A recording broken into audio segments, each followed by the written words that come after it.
Hello there, good people. Welcome to It's a Shaw Thing. I'm your host, Rob Shaw, here to talk a little fantasy football. Hope you enjoyed the holiday. Now it's time to focus in on the weekend to come, and we start off with some good matchups here. Tampa Bay versus Atlanta with TB. Not much by the Bay there. In fact, I avoid the backfield because you got Derek Ward, Cadillac Williams all vying for carries, so I don't like any of them. Maybe you could go with an Antonio Bryant, maybe a Kellen Winslow Jr., but that's pretty much it. For Atlanta, Javon Snelling was great against Giants last weekend with 2 touchdowns. Go ahead, start him. Matt Ryan, great start. Tony Gonzalez, Roddy White.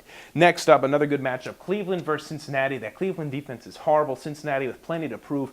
Carson Palmer, go ahead and start. Go ahead and start Chad Ochocinco. Lavernius Coles is a good start as well. As far as the backfield there, just pay attention to the injury report. We like to think it's Cedric Benson, but if not, we learned that you could go ahead and start the backup there. Scott got over 100 yards last weekend against Oakland in the loss. As far as Cleveland goes, I'm not going to recommend anyone there. Cincinnati's defense is a lot better than Detroit, so avoid Cleveland's offense this weekend. Next up, Indiana against the Houston Texans. This should be a fantastic game.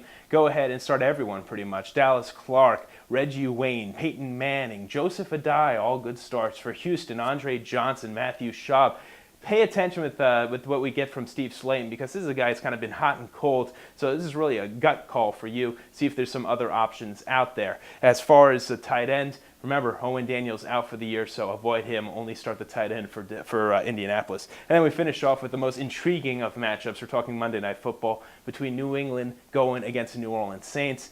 I like the Saints in this one. I think that they're going to do very well. I think the Patriots' defense, might be a little overrated. So expect big numbers from just about everyone. I'm talking about Meacham. I'm talking about Mike Bell, even Pierre Thomas, Reggie Bush if healthy. Drew Brees obviously should have a fantastic weekend. As far as what to expect from the other side of this one for the Patriots, you got to start Tom Brady every week. Same goes with Mr. Randy Moss and obviously what we saw from Wes Welker last weekend. And Lawrence Maroney has been pretty decent so far this year, so you might want to start him, though I am a little concerned that this might end up being a shootout, which might leave the running backs with very little to do. Well, that's all for now. Enjoy Week 12 of the NFL. I'll see you next week. I'm Rob Shaw, signing out.